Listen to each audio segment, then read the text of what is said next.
सारा आदर, सारा सम्मान परमेश्वर के वचन को देते हैं। और जैसा कि बाइबल कहती है कि परमेश्वर के वचन के खुलने से प्रकाश होता है, यह बात बिल्कुल 100% सत्य है, क्योंकि परमेश्वर का वचन अविनाशी है, अमर है, स्थिर है, अटल है। और जब हम परमेश्वर के वचन को पढ़ते हैं, मानो ऐसा प्रतीत होता है कि परमेश्वर का वचन हमारी जिंदगी से, हमसे बातचीत करता है। हम प्रभु के नाम को धन्यवाद देते, सारी गवाहियों के लिए, सारी उत्तम बातों के लिए, हर एक परिवारों की सुरक्षा के लिए धन्यवाद देते हैं। सब बातों में आपको प्रथम स्थान देते हैं। मौसम की खराबी के कारण कई बार नेटवर्क उतना अच्छा नहीं हो पाता है, इंटरनेट भी उतना अच्छा नहीं चल पाता, इसलिए बीच बीच में यदि हम कट जाएं तो आप जुड़े रहिएगा, ताकि फिर से हम आपके साथ बने रहें। और आप लोग प्रार्थना करते रहें ताकि हम लगातार बहुत सारी हमारी जो क्लासेस है वो भी हमारी चलती रहे, किसी प्रकार की बाधाएं ना आने पाए। Praise God. सो कई बार सांसारिक तौर तरीके से होने वाली पीड़ाएं हमारे लिए एक नई रास्ता खोलती है, और हम उन पीड़ाओं के द्वारा, उन कष्टों के द्वारा परमेश्वर की योजनाओं को हम समझ नहीं पाते। सांसारिक पीड़ाएं, सांसारिक कष्ट में हम केवल और केवल ऊपर वाले को पुकारने लगते हैं, और फिर प्रभु से कहते हैं, प्रभु एक बड़ी भारी परेशानी, इससे हमको निकाल दो ना।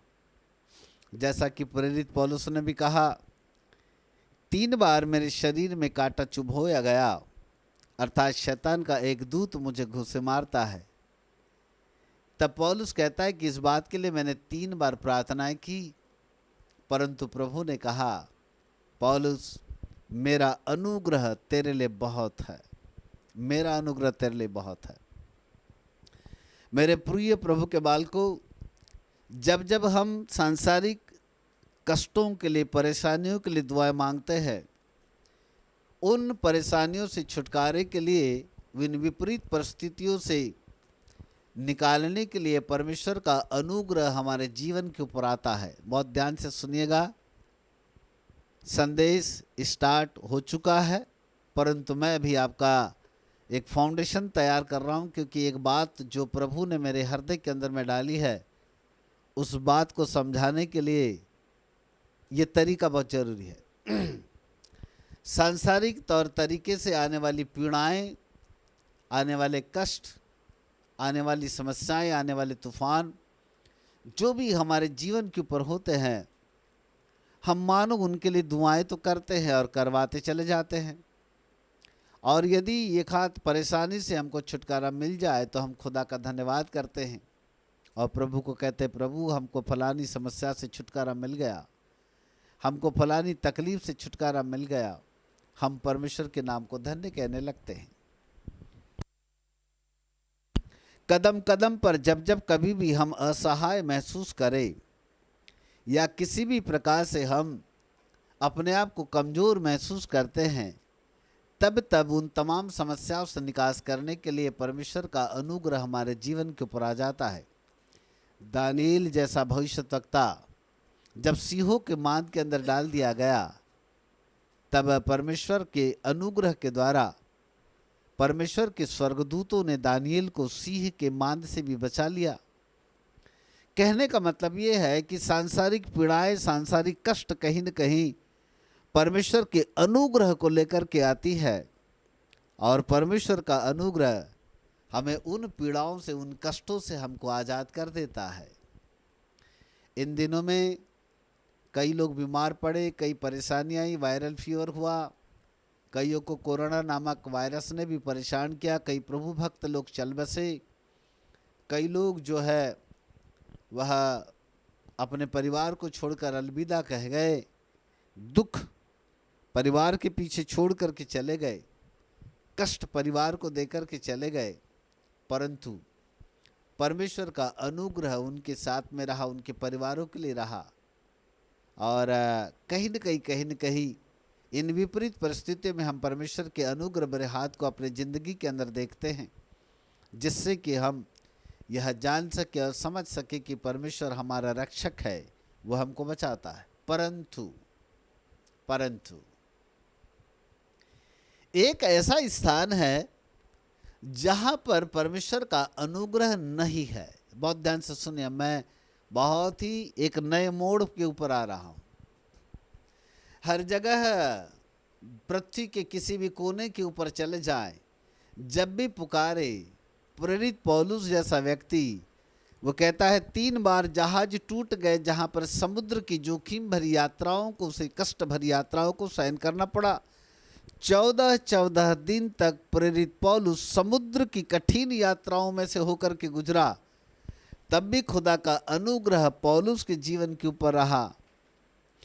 कई परमेश्वर के दासों के ऊपर परमेश्वर का अनुग्रह बना रहा। परमेश्वर ने अपने अनुग्रह के द्वारा अपने दासों की रक्षा की। परंतु बट किंतु मगर, परंतु एक ही वर्ड है, ये बड़ा अच्छा होता है, कहीं कहीं बड़ा खतरनाक है, कहीं कहीं बड़ा अच्छा है। जब कभी कोई काम किसी को बताया जाए तो बोलते हैं परंतु किंतु मगर, तो वहां पर जरा ये किंतु परंतु मगर बट जरा खतरनाक हो जाता है। परंतु जब हमारे लिए कोई बड़ी खास बात हो तो वहां पर ये बट किंतु मगर परंतु बड़े काम का होता है। परंतु एक ऐसी भी जगह है, एक ऐसा स्थान है जहां पर परमेश्वर का अनुग्रह मानवीय जीवन से हट जाता है, मनुष्य के जीवन से हट जाता है। Oh my God! और वो जगह कहां पर है? वो कौन सी जगह है? आखिरकार क्यों ऐसा, क्यों परमेश्वर का अनुग्रह वहां से हट जाता है? जब प्रभु यीशु मसीह क्रूस के ऊपर थे, तब असहनीय पीड़ा के कारण वह सबसे पहले तो गतसमनी बाग में पुकार उठे। वो कहने लगे, हे पिता, हो सके तो एक कटोरा मेरे पास से उठा ले। आखिरकार उसका ब्लड प्रेशर इतना हाई हो गया कि उसका पसीना खून बह करके टपकने लगा।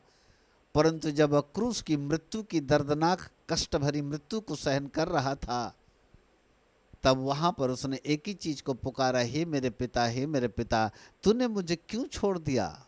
इसका मतलब था खुदा का अनुग्रह क्रूस पर चढ़ते तक तो था, परंतु जिस समय प्रभु यीशु मसीह क्रूस के ऊपर चढ़ाए गए, उस समय परमेश्वर पिता का अनुग्रह पुत्र प्रभु यीशु मसीह से भी अलग हो गया। हालेलुया! आखिरकार ऐसा क्यों? ऐसी कौन सी बात है जहां पर परमेश्वर का अनुग्रह मानवीय जीवन से हट जाता है? एक उदाहरण आपको देता हूं और वहां पर 3 रहस्य बताकर आज का संदेश को समापन करने वाला हूं। एक उदाहरण हमको मिलता है लूका रचित सुसमाचार के 16 अध्याय में। The gospel of Luke chapter 16 verse 19 to 31। मैं इसका 30 पद पढ़ता हूं, 30 और 31 पद। उसने कहा, नहीं हे पिता अब्राहम, पर यदि कोई मरे हुए में से उनके पास जाए तो वे मन फिराएंगे।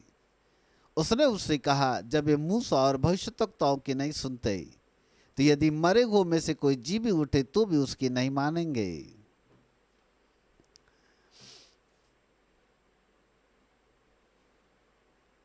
जब एक व्यक्ति नबियों की, भविष्यद्वक्ताओं की, प्रेरितों की, परमेश्वर की दासों की बातों को मानता है, व्यवस्था की बातों को मानता है, परमेश्वर का अनुग्रह तब तक उसके ऊपर बना रहता है।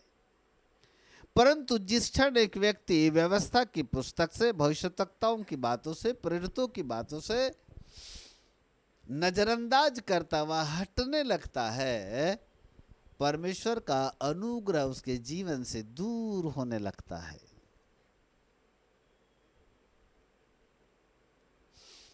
Hello, praise God. फिर ये बातें आखिरकार किसके बीच हो रही थी और ये बातें क्यों हुई, ये जानने के लिए हमें इस उदाहरण को पढ़ना पड़ेगा। और आपने इस उदाहरण को कई बार पढ़ा होगा। लूका के 16 अध्याय में एक धनी मनुष्य और एक गरीब लाजर की कहानी है। बाइबल कहती है, धनवान मनुष्य था जो बैजनी कपड़े और मलमल पहनता और प्रतिदिन सुख विलास और धूमधाम के साथ रहता था। बहुत ही अच्छी जिंदगी थी इसकी, पैसा था, धन था, सब कुछ था।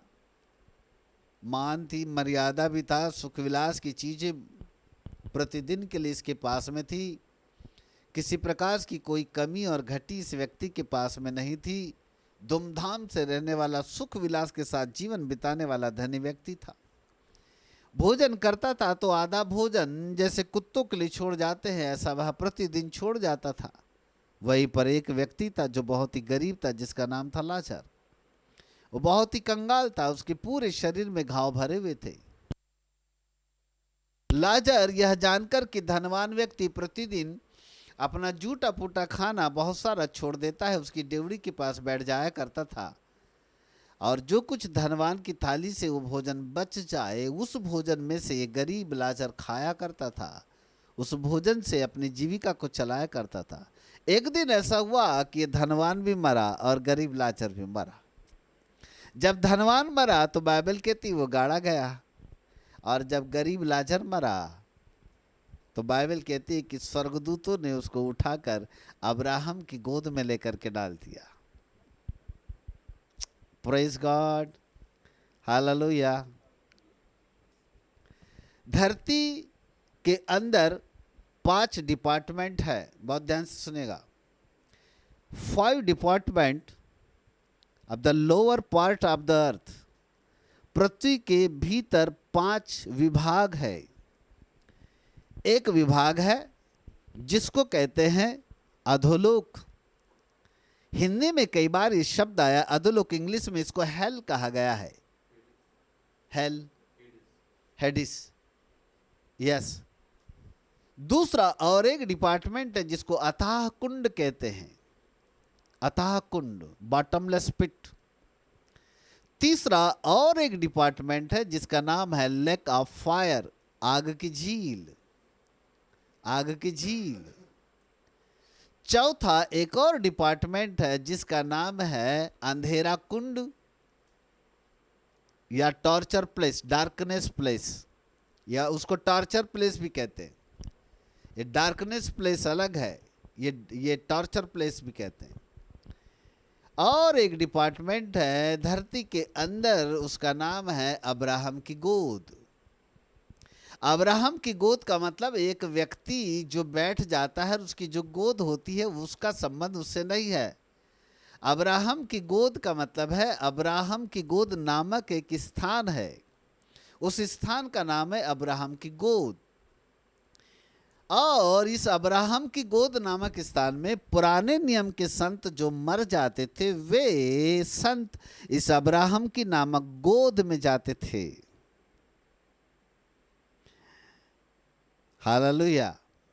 नए नियम के आधार पर हम इसको धरती के अंदर का पैराडाइज कहते हैं।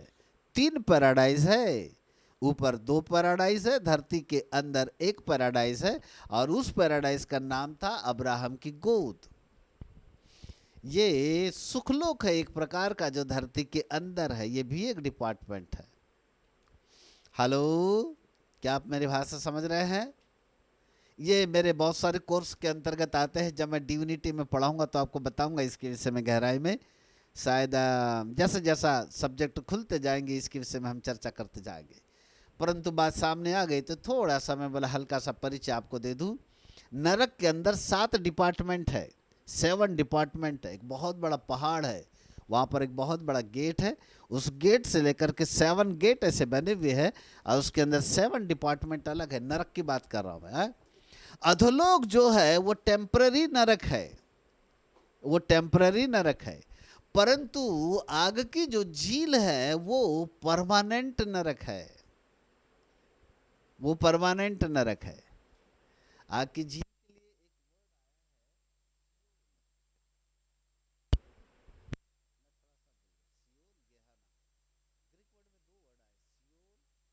गेहाना, एक मिनट।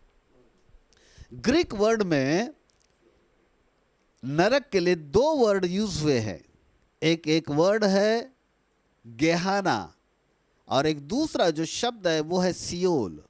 सियोल का मतलब होता है आग की झील, और गेहाना का मतलब होता है अधोलोक अर्थात टेम्पररी नरक।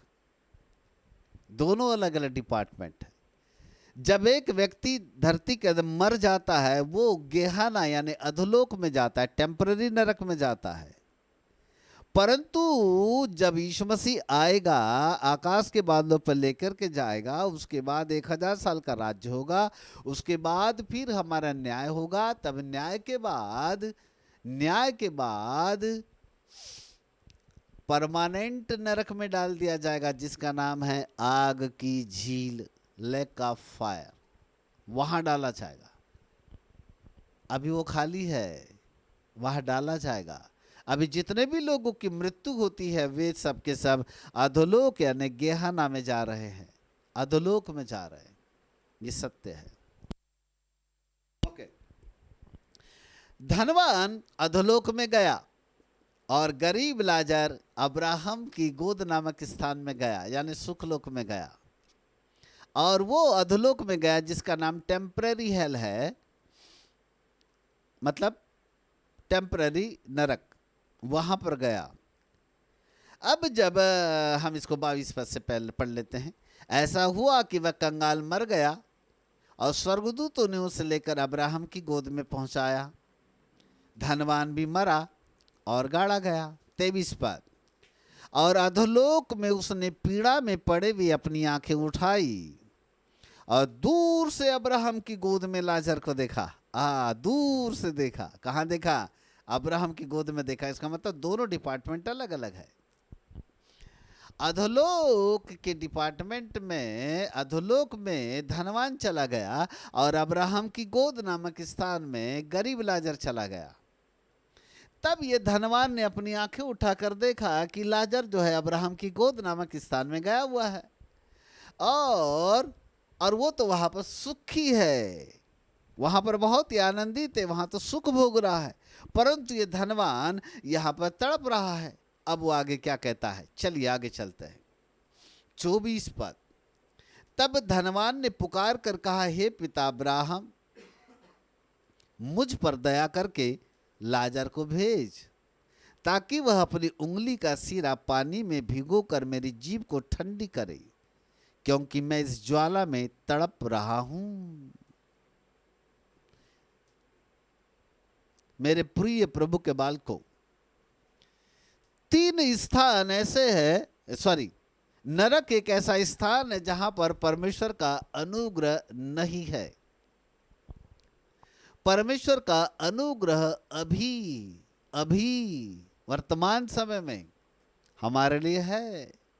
सांसारिक पीड़ाओं, सांसारिक कष्टों से निकलने के लिए परमेश्वर का अनुग्रह हम पर प्रकट होता है। परंतु मरने के बाद यदि हम परमेश्वर से कहे, हे प्रभु, अब इस बड़ी भारी तकलीफ में मैं पड़ गया हूं, मुझको यहां से छुड़ा ले, वहां पर परमेश्वर का अनुग्रह नहीं है। धनवान वहां पर तड़प करके पुकार रहा है।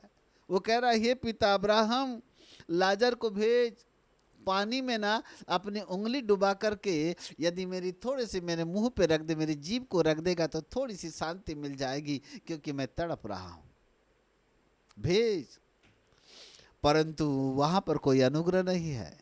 अब्राहम ने ऐसे उत्तर दिया 25 पद। अब्राहम ने कहा, हे पुत्र, स्मरण कर, तू अपने जीवन में अच्छी वस्तुएं ले चुका है और वैसे ही लाजर बुरी वस्तुएं, परंतु अब वह यहाँ शांति पा रहा है और तू तड़प रहा है। प्रेज गॉड, तू तड़प रहा है।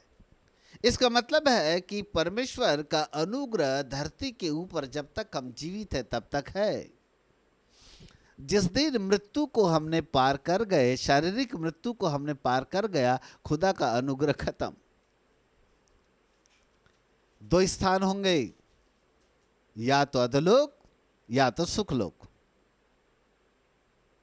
2 स्थान, 2 नियुक्तियां है, 2 नियुक्तियां है, या तो अधोलोक या तो सुखलोक। हमारे विषय में क्या है वहां सोचना है। परंतु जब धनवान इस अधोलोक में गया तो वहां से वह 3 संदेश हमको पहुंचा रहा है, क्योंकि वहां उसने देखा कि परमेश्वर का अनुग्रह उसके जीवन पर नहीं है। और जब परमेश्वर का अनुग्रह जीवन के अंदर में नहीं होता तो वहां से कोई न कोई एक संदेश हमको मिलता है, अर्थात धनवान नरक में से एक संदेश पहुंचा रहा है धरतीवासियों के लिए। और धरतीवासियों के लिए जो नरक है क्या संदेश देता है, जरा आगे चलते हैं, 22 पद में पढ़ते हैं, सॉरी 23 पद में आते हैं। और अधोलोक में उसने पीड़ा में पड़े हुए अपनी आंखें उठाई। सब लोग बोलेंगे पीड़ा में पड़े हुए अपनी आंखें उठाई। हालेलुया। इसका मतलब है अधोलोक कहता है मैं पीड़ा देता हूं। अधोलोक एक संदेश दे रहा है, वो कह रहा है कि मैं मनुष्य जाति को पीड़ा देता हूं, एक संदेश दे रहा है। धरती की पीड़ा, धरती का कष्ट, धरती की समस्या, धरती की विपत्ति, धरती का दुख बहुत ही नगण्य है, बहुत ही छोटा है उस पीड़ा के सामने जो आने वाले समय की पीड़ा को दर्शा रहा है। आने वाले समय की पीड़ा इतनी खतरनाक पीड़ा है, वो पीड़ा असहनीय पीड़ा है, वो पीड़ा एक बहुत ही भयानक पीड़ा है। मेरे प्रिय प्रभु के बालकों, एक व्यक्ति का यदि हाथ आग के अंदर जल जाए तब उस व्यक्ति से पूछना कि उसको कैसी पीड़ा हुई थी, कितने दिन तक उस हाथ को ठीक करने में समय लगा, कितने दिन तक दवाइयाँ लगाता रहा, मलहम लगाता रहा, फिर भी जब एक व्यक्ति का हाथ या कोई भी, चाहे चेहरा हो चाहे हाथ हो या कोई भी अंग हो, जब आग में जल जाता है तो उस स्किन को ठीक करने में कई दिन लग जाते हैं, परंतु उसके बावजूद भी स्किन जैसी की वैसी नहीं होती, जैसी की वैसी नहीं होती। एक बार जल गई सो जल गई, कभी भी ठीक नहीं होती। वो पीड़ा जिंदगी भर के लिए पीड़ा देके चली जाती है। यदि धरती के ऊपर की आग मनुष्य के जीवन को इतनी भयानक पीड़ा दे सकती है, तो वो आग जो अनंतकालिक आग है, जिसकी आग कभी नहीं बुझती, वो आग की पीड़ा मनुष्य को कैसी भयानक पीड़ा देती होगी, जरा कल्पना कीजिएगा, जरा कल्पना कीजिएगा। हमने मसीह जीवन को बहुत ही हल्के में ले लिया और हमने सोचा 15 साल पहले मैंने यीशु मसीह को ग्रहण कर लिया था, 20 साल पहले तो मैंने बपतिस्मा भी ले लिया हूँ पिता पुत्र और पवित्र आत्मा के नाम से, अब तो मेरा बिल्कुल वीज़ा लग गया है, ऊपर जाकर के तो नंबर मेरा पक्का गारंटी है, ऊपर चला ही जाऊंगा। जी नहीं, ये सत्य नहीं है। जब मनुष्य मर जाता है तो दो चीज उसमें से निकलती है, प्राण और आत्मा। दो स्वर्गदूत आकर के आत्मा को ऊपर वाले पैराडाइज में लेकर के चले जाते हैं, परंतु दो स्वर्गदूत प्राण को लेकर के पृथ्वी की निचली सतहों में लेकर के जाते हैं, क्योंकि अधोलोक भी नीचे है और सुखलोक भी नीचे है, दोनों के दोनों नीचे है। यदि उस मनुष्य का प्राण मसीही जीवन में परमेश्वर के वचन के अनुसार रहा तो वो अब्राहम की गोद, यानी पुराने नियम का नाम अब्राहम की गोद और नए नियम के अंतर्गत उसका नाम जो फर्स्ट पैराडाइज, लोअर पैराडाइज है, वहां पर चला जाता है। फिर वहां पर भी अलग अलग डिपार्टमेंट है, अभी वो डिपार्टमेंट बताने का समय नहीं है। और यदि यदि यदि यदि उसने प्रभु को ग्रहण नहीं किया, उसके पाप यीशु के खून से क्षमा नहीं हुए, तो वह अधोलोक नामक डिपार्टमेंट में डाल दिया जाता है। दोनों बातें हैं, मैंने पहले कहा दो स्थान है, दो नियुक्तियां मरने के बाद, या तो अधोलोक या तो सुखलोक। आत्मा की बात अभी मत करो, वो तो ऊपर चले जाती है। अभी प्राण की बात करो जो नीचे जाता है, धरती के नीचे, उसकी बात करो। प्राण हमारा आंतरिक मनुष्यत्व है, आत्मा मनुष्य का आत्मिक मनुष्यत्व है। आत्मा के अंदर परमेश्वर का स्वरूप और समानता है, इसलिए परमेश्वर अपने स्वरूप को और अपनी समानता को ऊपरी वाले पैराडाइज में लेकर के चला जाता है। लिखा है आत्मा तो परमेश्वर के पास चली जाएगी, मिट्टी जो कि तो मिट्टी में मिल ही जाएगी, आत्मा परमेश्वर के पास लौट जाएगी।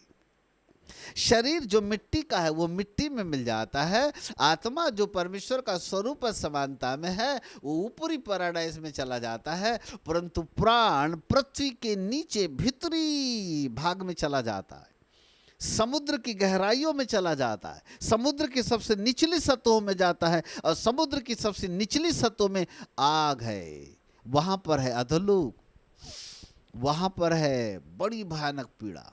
नरक कहता है मैं पीड़ा देता हूं, अधोलोक कहता है मैं पीड़ा देता हूं, ये मेरा संदेश है। अधोलोक से कोई व्यक्ति है जो पुकार पुकार कर मुझको और आपको एक संदेश दे रहा है, और वो कह रहा है जाओ धरती के लोगों को बताओ मैं पीड़ा देने वाला एक ऐसा स्थान हूं जहां पर यदि कोई भी आ जाए तो बिना पीड़ा के बिल्कुल रह नहीं पाएगा। धरती की पीड़ा को वह सहन कर सकता है, परंतु अधोलोक की पीड़ा असहनीय है। नरक संदेश दे रहा है हमको, मैं पीड़ा देता हूं, मैं पीड़ा देता हूं, मैं पीड़ा देता हूं। Hallelujah, praise God. ओ अधोलोक दूसरा संदेश दे रहा है। अब दूसरा संदेश 24 पद में पाया जाता है। जरा हम 24 पद को पढ़ते हैं। यस 24 पद हाँ। तब उसने पुकार कर कहा, धनवान ने पुकार कर कहा, हे पिता अब्राहम मुझ पर अनुग्रह कर और लाजर को भेज। परंतु अब्राहम ने कहा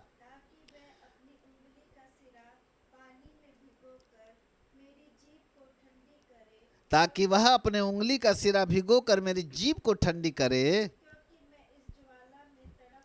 नरक दूसरा संदेश दे रहा है। नरक का दूसरा संदेश यह है कि वहां पर आग है। वो कहता है मैं आग की ज्वाला में तड़प रहा हूं। नरक दूसरा संदेश दे रहा है, और वो कहता है यहां पर एक ऐसी आग है जो कभी नहीं बुझती।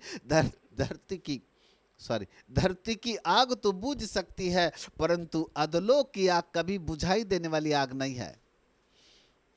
मैंने 1989 में एक अखबार की मेरे पास कटिंग भी थी, परंतु बहुत दिन तक मैंने उस कटिंग को रखा था अपने पास, अखबार की कटिंग रखा था, लेकिन बाद में वो मेरे पास किसी ने ले लिया। 89 में 1989 1990 1990 या 1989 में मेरे पास एक कटिंग थी अखबार की।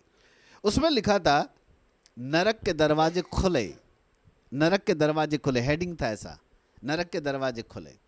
तब ऐसा उसके अंदर जो विश्लेषण किया गया था उसका नाम था रूस का वैज्ञानिक डॉक्टर विक्टर अजाकोव। रूस का वैज्ञानिक था, अब तो चले गए होंगे, पता नहीं है कि नहीं है, पर उसका नाम मुझे अभी तक याद है। डॉक्टर विक्टर अजाकोव नामक रूस के वैज्ञानिक ने भूगर्भ का परीक्षण कर रहे थे, जमीन के अंदर का परीक्षण कर रहे थे। तो वो लोग जमीन की खुदाई करते चले जा रहे थे कि जमीन के अंदर में क्या है। तब डॉक्टर विक्टर अजाकोव कहते कि 10 मील तक हमने पृथ्वी की खुदाई किया, परंतु पृथ्वी के अंदर पानी ही नहीं निकला उस स्थान के ऊपर। बोले पानी निकला ही नहीं, पानी निकला ही नहीं, एकदम वहाँ पर तापमान था। और अचानक जब 10 मील की खुदाई हो चुकी तो वहाँ पर जमीन भी खत्म हो चुकी थी। तब उन्होंने कहा कि बोले ये क्या चीज़ है, जरा इसको निकाल करके रिसर्च किया जाए। जब उन्होंने देखा तो वहाँ से भयानक रोने की और तड़पने की आवाज़ें सुनाई दे रही थी। आयु बचाओ बचाओ बचाओ बचाओ बचाओ, तड़प तड़पने की, कष्ट की, पीड़ाओं की आवाज़ सुनाई दे रही थी। लोग कोई पानी पानी चिल्ला रहे थे, बड़ी अजीब सी, बड़ी दर्दनाक आवाज़ें सुनाई रही थी।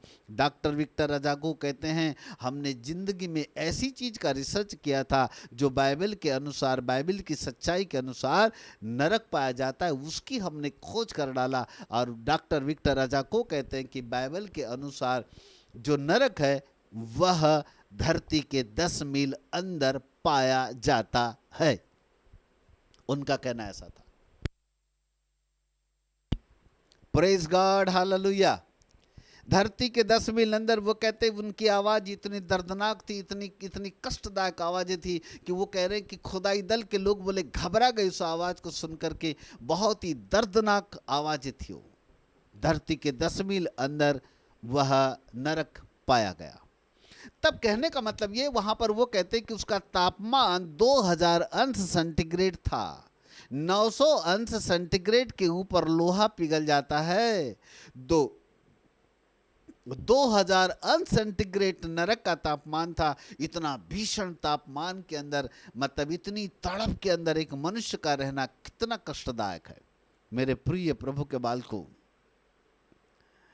एक बहुत अच्छे बाइबल के वैज्ञानिक ने ऐसे कहा था, बाइबल साइंटिस्ट ने ऐसे कहा, इधर देखिए मतलब, बाइबल साइंटिस्ट ने ऐसे कहा वो जो आग है जब वहां पर व्यक्ति जाएगा तो वो जलता तो रहेगा, जलता तो रहेगा, उसके उसके उसके मांस ऐसे गलते हुए नीचे तो आएंगे, परंतु वो गिरेंगे नहीं, वो फिर से चिपक जाएंगे। वह ऐसा ऐसा करते ही रहेगा, झाड़ते रहेगा, हाय तौबा करते ही रहेगा, परंतु वह उसके मांस के लोथड़े निकलते रहेंगे, लेकिन वो चिपकते भी जाएंगे। बाइबल के वैज्ञानिकों ने ऐसे कहा है, बहुत खतरनाक है ये नरक। नरक हमें एक पहला संदेश देता है, वो कहता है मैं पीड़ा देता हूं। नरक हमें दूसरा संदेश देता है, वो कहता है यह शांति नहीं है यार, ना यहाँ पर पानी भी नहीं है, वरन यहाँ तो आग है। वो कहता है यहाँ तो भीषण आग है, खतरनाक आग है, और वो आग, धरती की आग एक बार सहन कर सकते हो, परंतु अधोलोक की आग असहनीय है, उसको कोई सहन नहीं कर सकता। नरक हमें दूसरा संदेश देता है। मेरे प्रिय प्रभु के बाल को, नरक का तीसरा संदेश आप तक पहुंचा रहा हूं, ध्यान से सुनेगा। जरा हम आगे पढ़ेंगे 27 पद से।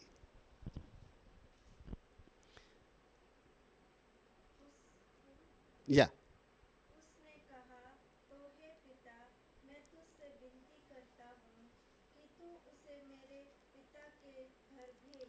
तब धनवान विनती करता है अब्राहम से और कहता है, हे मेरे पिता अब्राहम, लाजर को ना मेरे पिता के घर कम से कम भेज दे, क्योंकि मेरे 5 भाई और हैं, और उनके सामने इन बातों की गवाही देगा, ऐसा न हो कि वे भी इस पीड़ा की जगह में आ जाए।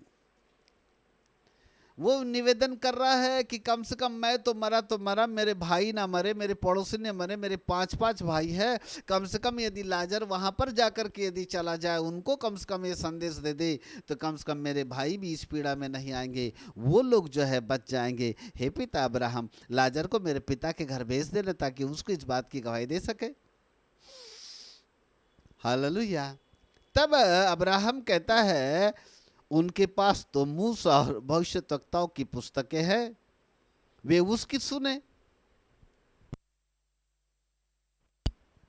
उनके पास तो मूसा की और भविष्यवक्ताओं की किताबें हैं, उनकी सुने। अर्थात जो भविष्यवक्ताओं ने कह गया, मूसा की व्यवस्था ने कह गई, व्यवस्था की किताबों ने कह गई, उसको पढ़े, उसकी सुने, उसकी माने।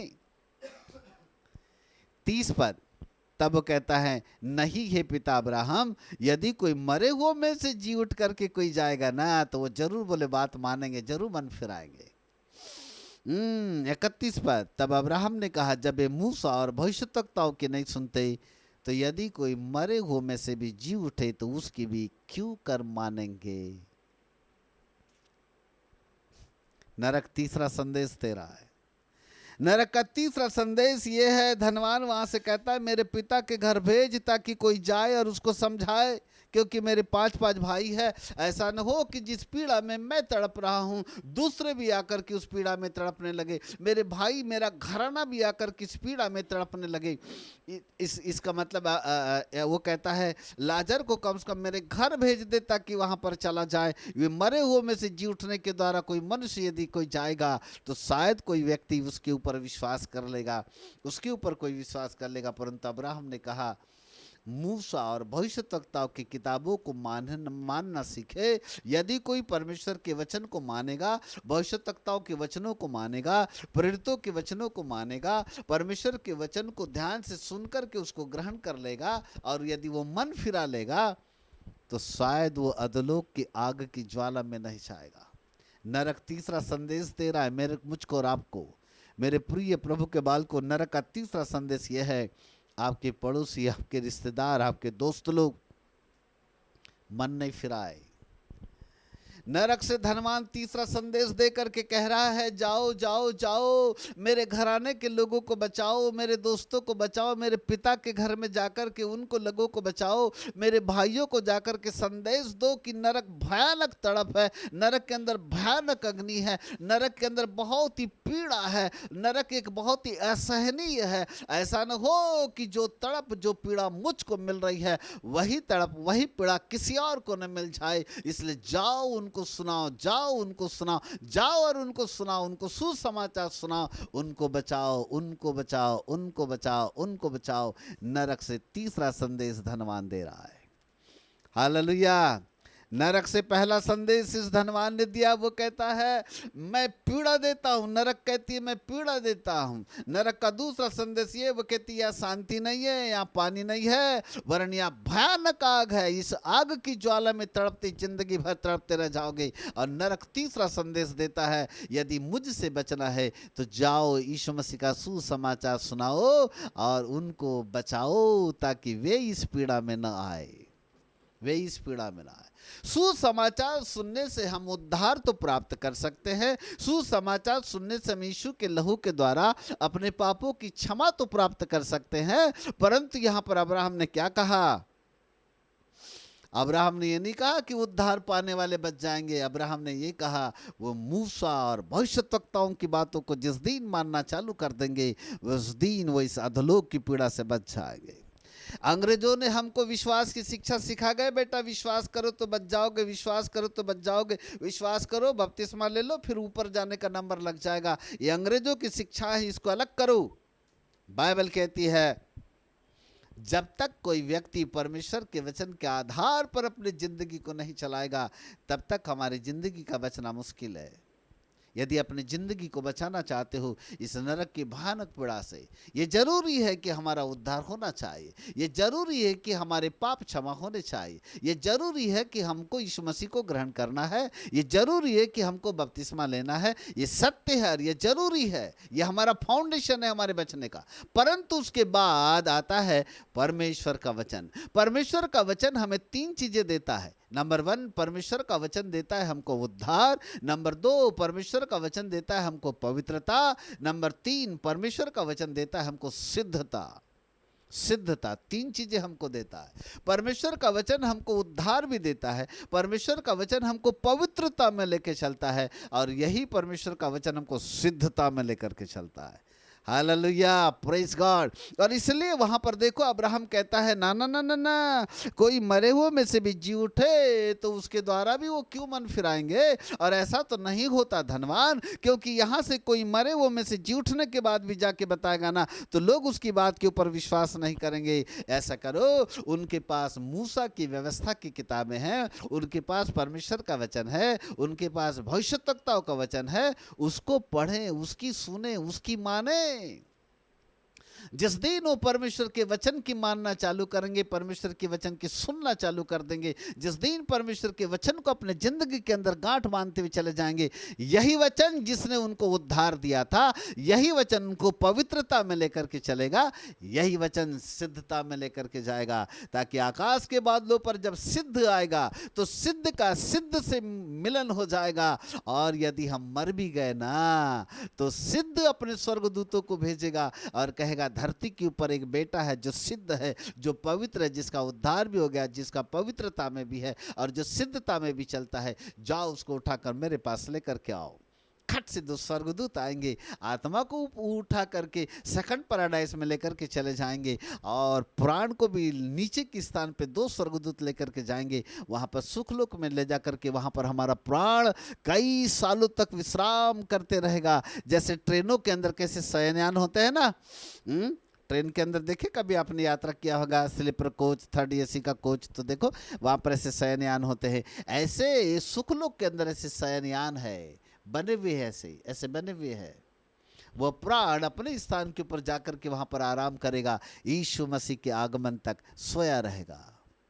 इसलिए पौलुस ने कहा हम सब नहीं मरेंगे परंतु हम सोए रहेंगे। इसलिए पौलुस ने कहा क्योंकि हमारा प्राण वहां जाकर सो जाता है, विश्राम करता है। मत्ती 11:28, अहो सब बोझ से दबे हुए परिश्रम करने वालों, बोझ से दबे हुए लोगों, मेरे पास आओ, मैं तुम्हें विश्राम दूंगा। धरती के विश्राम की बात नहीं हो रही थी कि धरती का विश्राम देगा, बात हमारे प्राण की हो रही थी। सुखलोक में जिस दिन हम जाएंगे वहां पर प्रभु हमको विश्राम देगा। यीशु मसीह के आगमन तक ये प्राण सोया रहेगा, सोया रहेगा, आराम करता रहेगा। जैसे आकाश के बादलों पर राजाओं के राजा का आगमन होगा, प्रधान स्वर्गदूत की तूरी फूकी जाएगी, बड़ी जयजयकार के साथ यीशु मसीह के ललकार सुनाई देगी, और परमेश्वर की तूरी के साथ प्रधान स्वर्गदूत सुनाई देगा, राजाओं का राजा आ रहा है। तब एक परमेश्वर की आवाज सुनाई देगी, और वो आवाज होगी, अये मृतको जाग उठो। ऐसी आवाज सुनाई देगी। तब धरती के अंदर जितने भी मुर्दे कब्रिस्तान के अंदर होंगे वो जाग उठेंगे। जानते हो कैसे? क्योंकि ये आवाज प्राण सुनेगा। जैसे ही नीचे के सुखलोक के अंदर का प्राण इस आवाज को सुनेगा, अचानक प्राण जाग उठेगा। हजारों साल की नींद इसकी समाप्त हो चुकी होगी, प्राण भी जाग उठेगा, आत्मा भी जाग उठेगी। दोनों के दोनों अपने शरीर के अंदर प्रवेश कर जाएंगे। हमारा शरीर जीवित हो जाएगा और हम आकाश के बादलों पर उठा लिए जाएंगे। बोलो यीशु प्रभु की जय। जोरदार ताली के साथ प्रभु का धन्यवाद करें। मेरे प्रिय प्रभु के बालकों, अधोलोक 3 संदेश दे रहा है। नंबर 1 वो कहता है मैं पीड़ा देता हूं। नंबर 2 वो कहता है मैं आग में तड़पाता हूं। नंबर 3 वो कहता है मुझसे बचो। तीसरा संदेश देता है, वो कहता है मुझसे बचो और दूसरों को भी बचाओ। क्योंकि जो यीशु का सुसमाचार सुनाओ, परमेश्वर का वचन सुनाओ और लोगों को इस भयानक आग की पीड़ा से बचाओ। हमें अधोलोक 3 संदेश दे रहा है। मेरे प्रिय प्रभु के संतों, आइए हम प्रार्थना करें अपनी जिंदगी को बचाने के लिए। आपके दोस्त लोग, आपके रिश्तेदार, आपके पड़ोसी यदि अभी भी उस सच्चाई को नहीं जान पाए हैं तो नरक हमें तीसरा संदेश दे रहा है। वो कहता है जाओ उन्हें सुसमाचार सुनाओ ताकि इस भयानक पीड़ा से उनको भी बचाओ। प्रभु हम सबों की आंखें खोले और प्रभु हम सबों को आशीष दे। Thank you so much, God bless you. आइए प्रार्थना करें। रक्कामाना सिकिरिति खंदनमा तरिता नथारल रबा शब्द नमादि नतरल रबद नमाति यंबदा हृदरल रबद नमा सिकिरिति खंदनमाति नतरल रबद नमोति अबद नमादिया। स्वामी, अधोलोक की पीड़ा से धनवान ने 3 संदेश दिया। वह कहता है प्रभु मैं तड़प रहा हूं। धरती का कष्ट तो बहुत ही सरल होता है, परंतु अधोलोक का कष्ट असहनीय है राजा। वहां की तड़प, वहां की पीड़ा बहुत भयानक है। उससे बचने का एक ही रास्ता है प्रभु, आपका वचन। जब आपका वचन हमारे जिंदगी के अंदर आता है, आपका वचन हमें उद्धार देता है। उद्धार के बाद आपका वचन हमें पवित्रता में लेके जाता है। उसके बाद वो हमें सिद्धता में लेके जाता है ताकि हम परमेश्वर के स्वरूप, परमेश्वर की समानता और परमेश्वर के स्वभाव में सिद्ध होते चले जाए। हमारी आत्मा, हमारा प्राण और हमारा शरीर तीनों के तीनों उस सिद्धता में प्रभु जी डेवलप होते चले जाएं जिसके लिए आपने हमको धरती के ऊपर बुलाया है। हजारों लोग इस नायगांव के अंदर है, हजारों लोग हमारे भारत देश के अंदर, करोड़ों लोग हैं प्रभु जी, परंतु परमेश्वर का वचन उनके पास नहीं पहुंचा। परंतु हम सौभाग्यशाली है कि परमेश्वर का वचन हमारे पास पहुंचा और हमने उस वचन के द्वारा उद्धार पाया। अब पवित्र आत्मा उस वचन के द्वारा हमें पवित्रता में लेके जाना चाहते हैं और प्रभु यीशु मसीह उस वचन के द्वारा हमें सिद्धता में लेके जाना चाहते हैं प्रभु जी। Hallelujah, thank you Jesus. उद्धार पिता परमेश्वर की योजना, पुत्र प्रभु यीशु मसीह के द्वारा हमको उद्धार मिलता है। पवित्र आत्मा हमको पवित्रता में लेकर के चलता है, परंतु पिता परमेश्वर का वचन हमें सिद्धता में लेकर के जाता है। उद्धार का संबंध हमारे प्राण से जुड़ा हुआ है प्रभु जी। पवित्रता का संबंध हमारी आत्मा से जुड़ा हुआ है और सिद्धता का संबंध हमारे शरीर से जुड़ा हुआ है। जिस दिन हमारी प्राण, आत्मा और शरीर तीनों के तीनों उद्धार, पवित्रता और सिद्धता में डेवलप होते चले जाएंगे, उस दिन हम निर्दोष होंगे, निष्कलंक होंगे, पवित्रता में आगे बढ़ने वाले होंगे और सिद्ध का सिद्ध के साथ मिलन होगा प्रभु जी। और हम सीना ठोक करके कह पाएंगे कि हमें हमें हमें हमें स्वर्ग जाने से कोई रोक नहीं सकता। हाँ बाप पिता, कोई भी मनुष्य इस नरक के द्वार से न जाने पाए। नरक हमने 3 संदेश दे चुका। वो पीड़ा देता है, वो आग की ज्वाला में तड़पाता है। वह कहता है मेरे पास मत आओ, मुझसे बचो, मुझसे बचो। जाओ लोगों को सुनाओ, जाओ लोगों को वचन सुनाओ, जाओ लोगों को बचाओ। वो हमें संदेश दे रहा है प्रभु जी। और आज हम उस संदेश को गांठ बांध लेते हैं प्रभु और हम कहते हैं कि पिता, धनवान ने जो अनुभव उठाया उस अनुभव को हम बांटते हैं। और उस अनुभव को पिता परमेश्वर समझने की कोशिश करना चाहते हैं, ताकि उस अनुभव से बचें और वास्तव में इस पीड़ा से प्रभु अपने आप को बचा करके हम अनंत जीवन के वारिस बनने पाए। धन्यवाद खुदावंद, आपकी महिमा हो। सब बातों में आपको प्रथम स्थान देते हैं।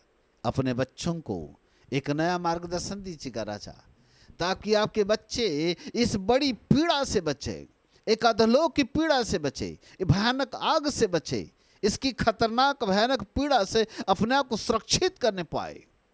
आपका वचन हमें बचा सकता है। आपका वचन हमें आशीष ही नहीं देता, आपका वचन हमारी जिंदगी को बदल देता है। आपका वचन है प्रभु जो हमको अनंत जीवन देता है। हम उस वचन के लिए हृदय से धन्यवाद करते हैं। Thank you Lord, hallelujah, in the name of Jesus. पवित्र पिता आपके नाम को धन्य कहते हैं। सब बातों में आपको प्रथम स्थान देती हुई, आदर सम्मान में मैं सब कुछ आपको देती हुई, मैं अवंत मसीह यीशु के नाम से मांगते ग्रहण करो पिताजी, आमीन और आमीन।